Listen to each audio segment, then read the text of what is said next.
হরি ওম।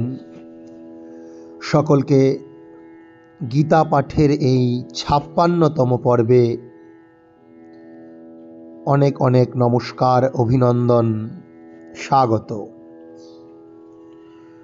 আমরা নিয়মিত এই সংস্কৃত চ্যানেলের মাধ্যমে গীতা পাঠ শুনছি, গীতা পাঠ অভ্যাস করছি, তার সুর, উচ্চারণ এবং বিশ্লেষণ ইত্যাদি বিষয়ে আমরা নিয়মিত অধ্যয়ন করছি।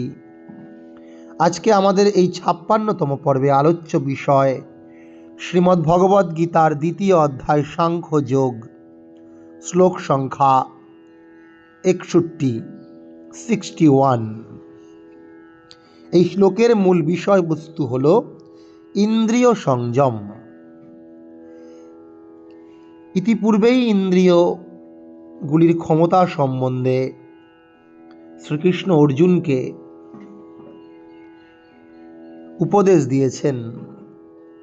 তার যে শারীরিক এবং মানসিক বিকৃতি, অর্জুন যুদ্ধক্ষেত্রে এসেও যে যুদ্ধ করতে পারছে না, তার মূল কারণ হল এই একাদশ ইন্দ্রিয়ের বিষয়ের প্রতি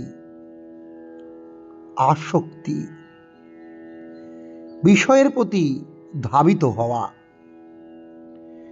এবং এই ইন্দ্রিয়গুলি এমন, যে ব্যক্তি বিবেকবান, যে ব্যক্তি কিনা যত্নশীল নিজের জীবন সম্বন্ধে, যে সুন্দরভাবে জীবনযাপন করতে চায়, যার জীবনে তপস্যা আছে, যার জীবনে অনুশীলন আছে, যার জীবনে নিয়মানুবর্তিতা আছে, এরকম ব্যক্তিরাও এই ইন্দ্রিয়ের যে প্রবল ক্ষমতা, ইন্দ্রিয়র যে বহির্মুখী যে গমনের ইচ্ছা, তার কাছে কিন্তু অনেক সময় হার মেনে যায়।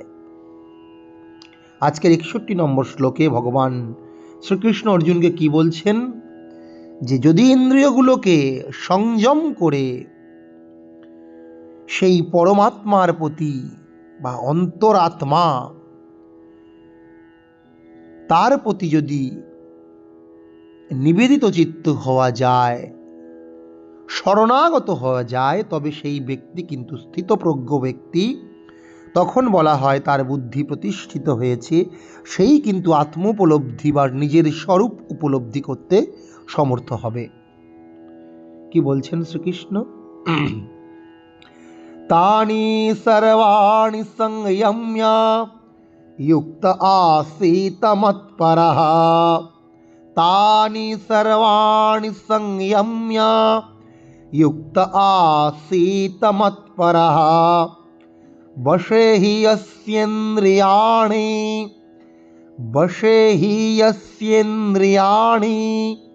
তস্য প্রজ্ঞা প্রতিষ্ঠিতা। অর্থাৎ যে ব্যক্তির ইন্দ্রিয়াণি, এই ইন্দ্রিয় সকল বশে, তার বশে আছে, সে চাইলে ইন্দ্রিয়গুলোকে সংযত করতে পারে। তানি ইন্দ্রিয়াণি, সেই সমস্ত ইন্দ্রিয়গুলোকে, সর্বাণি সমস্ত মানে 5টি কর্মেন্দ্রিয়, কি না, হাত, পা, পায়ু, উপস্থ আর মুখ। 5টি জ্ঞানেন্দ্রিয়, চোখ, কান, নাক, জিহ্বা, ত্বক, আর একটি অন্তরিন্দ্রিয় মন।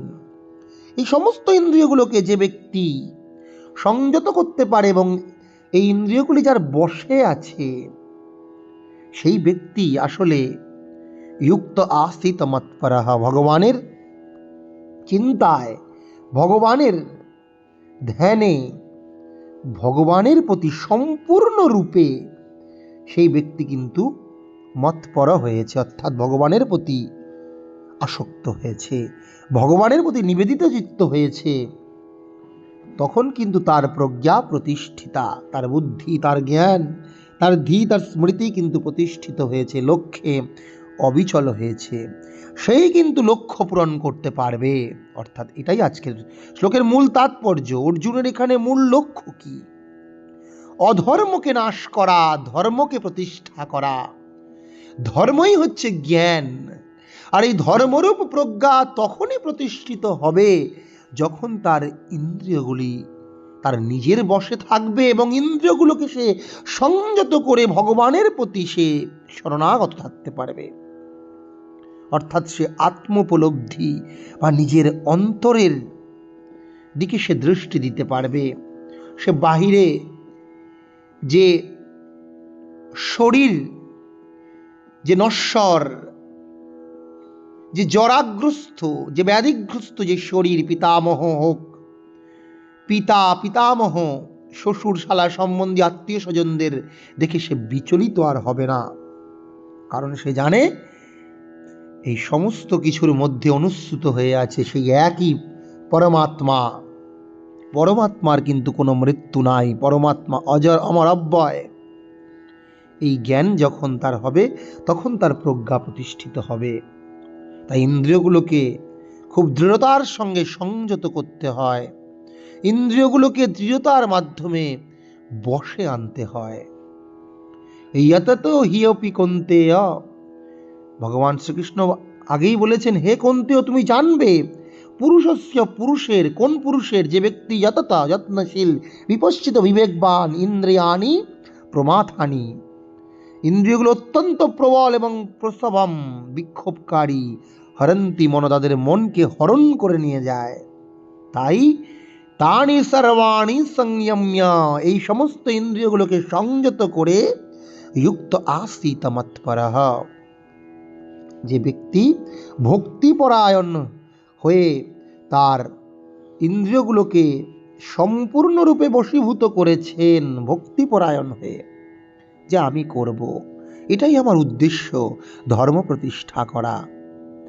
জগতে ধর্মের অভ্যুত্থান হোক আর অধর্মের বিনাশ হোক, এই ভাবনায় যার চিন্তা, যার মন, যার প্রাণ, যার স্মৃতি, যার জ্ঞান, যার ধী, যার বুদ্ধি স্থির হয়েছে, সেই কিন্তু স্থিতপ্রজ্ঞ ব্যক্তি। অর্থাৎ ইন্দ্রিয়গুলি তার বশে এসেছে, ইন্দ্রিয়গুলো তার বিষয় থেকে নিবৃত্ত হয়েছে। এটাই আজকের শ্লোকের মূল তাৎপর্য। আমরা শ্লোকটি আরেকবার পড়ব। তানি সর্বাণি সংযম্য, আমি একবার করে বলবো, তারপরে আবার রিপিট করব, তার সঙ্গে সঙ্গে সবাই বলবে, তাহলে অভ্যাস হয়ে যাবে। তানি সর্বাণি সংযম্য, তানি সর্বাণি সংযম্য যুক্ত আসীত মৎপরঃ, যুক্ত আসীত মৎপরঃ বশে হি যস্যেন্দ্রিয়াণি, বশে হি যস্যেন্দ্রিয়াণি তস্য প্রজ্ঞা প্রতিষ্ঠিতা, তস্য প্রজ্ঞা প্রতিষ্ঠিতা। সকলকে আবারও নমস্কার। সবাই ভালো থাকুন, সুস্থ থাকুন এবং এইভাবে নিয়মিত গীতা পাঠের অভ্যাস করুন। আর একটি একটি শ্লোক প্রত্যেক দিন গীতার অধ্যয়ন করুন, তার প্রকৃত অর্থ বুঝুন। সংস্কৃত শ্লোক পাঠ করুন এবং তার প্রকৃত অর্থ, মর্মার্থ, গুরার্থ, নিগুড়ার্থ হৃদয়ঙ্গম করুন। সকলকে পুনরায় নমস্কার। ভালো থাকুন, সুস্থ থাকুন।